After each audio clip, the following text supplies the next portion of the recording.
नमस्कार दोस्तों, एक बार फिर से स्वागत है आपका हमारे YouTube channel Ghanshyam Ayurveda diary में। दोस्तों, आज हम आपको जिस दवा के बारे में बताने जा रहे हैं उसका नाम है अग्नितुंडी वटी। अग्नितुंडी वटी शुद्ध पारद, शुद्ध गंधक, शुद्ध विष, अजवाइन, त्रिफला, सब्जी छार, यव छार, चित्रकमूल की छाल, सेंधा नमक, जीरा, सफेद भुना हुआ, सौवर्चल नमक, समुद्र लवण, वायविडंग, शुद्ध सुहागा,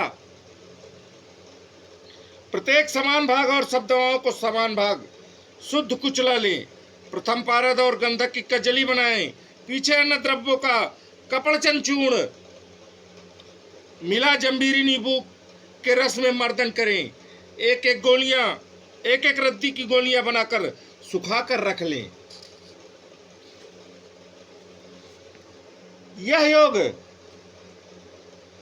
इस योग में त्रिफला शब्द से हरण, आंवला, बहेड़ा प्रत्येक एक भाग डालें। सज्जी को चौगुना पानी में गलाकर 4 तह के कपड़े से छानकर उसका छार बनाकर उसे डालें। सौवर्चल नमक को कुछ लोग काला नमक तथा कुछ लोग मनिहारी नमक मानते हैं। दोनों में से कोई भी डाल सकते हैं। शुद्ध कचला का कपड़चन चूर्ण मिलाना चाहिए। यह दीपन पाचन और वातनाशक है। इसमें कुचला का अंश विशेष है, अतः अधिक दिन तक लगातार इसका सेवन नहीं करना चाहिए। स्नायु मंडल, वातवाहिनी नाड़ी और मूत्रपिंड पर इसका खास असर होता है। मंदाग्नि, अध्यमान, अजीर्ण, स्वप्न दोष और शूल पर इसका अच्छा प्रभाव पड़ता है। यह हृदय को बल देती है और बल की वृद्धि भी करती है। नवीन वात रोगों में इसका प्रयोग नहीं करना चाहिए। इसके सेवन से कृमि रोग नष्ट होता है तथा रोग छूटने के बाद भी रही सही कमजोरी को भी दूर करता है। यह हृदय को बल देती है और बल की भी वृद्धि करती है। छोटे बच्चों के और रक्त का दबाव बढ़े हुए रोगों में इसका प्रयोग नहीं करना चाहिए। यह दवा सभी इंद्रियों को उत्तेजित करती है, अतः किसी भी रोग में उत्तेजनार्थ इसका प्रयोग कर सकते हैं। वृद्धावस्था, बुढ़ापा आ जाने से मनुष्य के शरीर और इंद्रियों में फिसलता जाती है। इसी तरह और भी कई तरह की बीमारियां उत्पन्न हो जाती है। ये सब इसके सेवन से नष्ट हो जाती हैं।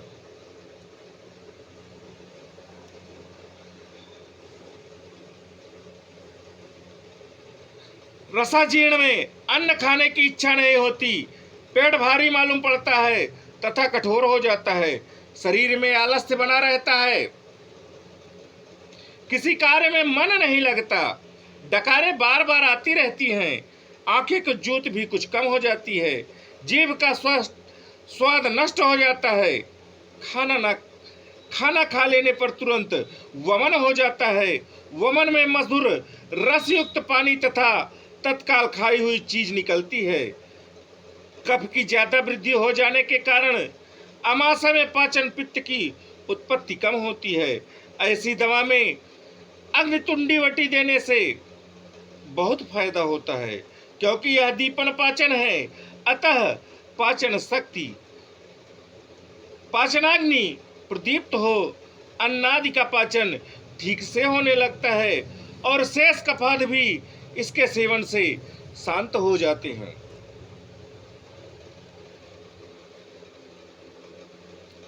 यकृत में कमजोरी आ जाने के कारण पित्राशयों में कमी आ जाती है, जिससे पाचक पित्त में विकार उत्पन्न हो जाता है।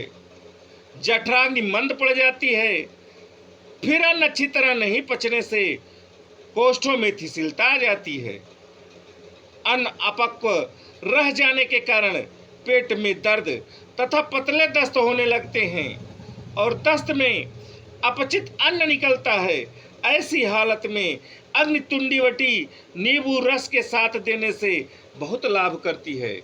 यकृत वृद्धि में विशेषतः वात कफ प्रधान पांडु या यकृत विकार में कफ प्रधान होने के कारण आंख, होंठ, मुंह, नाखून आदि सफेद हो जाते हैं। गाल कुछ फूले हुए से दिखाई पड़ने लगते हैं। यकृत के चारों तरफ का किनारा कठोर हो जाना, पेट भारी होना, अमाशय थिसिल हो जाना, पेट में थोड़ा थोड़ा दर्द होना, बाजरे के आटे में जल मिले हुए के समान दस्त होना, मंदाग्नि हो जाना, विचार शक्ति की कमी और मन में अधिक बेचैनी होना आदि लक्षण उपस्थित होने पर अग्नितुंडीवटी एक गोली वज्र क्षार चूर्ण एक मासा में मिलाकर गर्म जल से देने से, भोजनों उपरांत कुमार्यासो एक तोला बराबर जल के साथ देने से सब विकार नष्ट हो जाते हैं।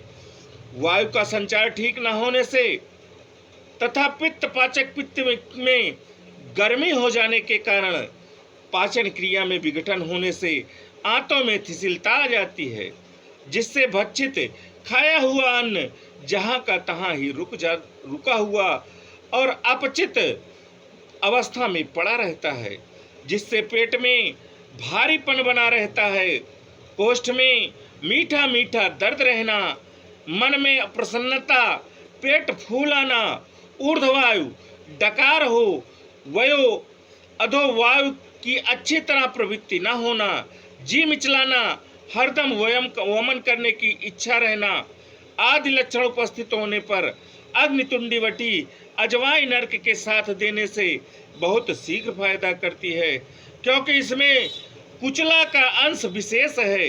अतः यह प्रधानतया वायु सामक है।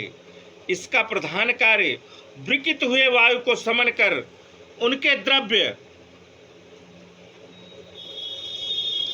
उनके उपद्रव को शांत करता है।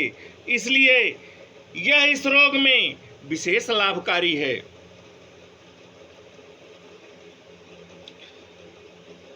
पेट की दाहिनी पसली के आसपास पत्थर के समान कठोरता मालूम पड़ती है, और जहां यह कठोरता मालूम पड़ती है वहां पर कुछ ऊंचा भी उठा हुआ मालूम होने लगता है।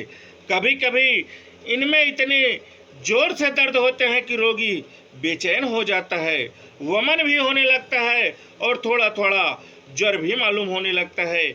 ऐसी दशा में अग्नितुंडीवटी के प्रयोग से बहुत फायदा होता है।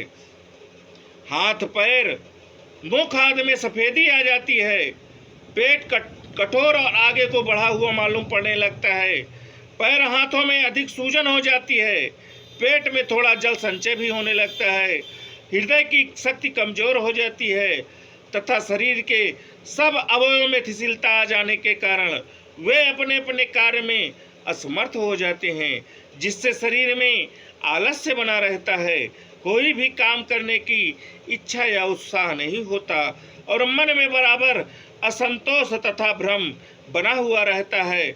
ऐसी स्थिति में अग्नितुंडीवटी के सेवन से उत्तम लाभ होता है। वातवाहिनी नाड़ियों का ह्रास हो जाने से हाथ पैर आदि अंगों में आपेक्ष होने लगता है, जिससे रोगी कोई भी वस्तु हाथ से उठाने में असमर्थ हो जाता है तथा उन स्थानों में रक्त का संचार भी रुक जाता है। अतः हाथ पैर में झिंझनी भरने लगती है तथा हाथ भारी और उसकी नसें सिकुड़ी हुई मालूम पड़ने लगती हैं। ऐसी दशा में अग्नितुंडीवटी महारसनादि क्वाथया महारसनादि के साथ एक गोली सेवन करने से फायदा होता है। ओम श्री सद्गुरुदेव भगवान की जय।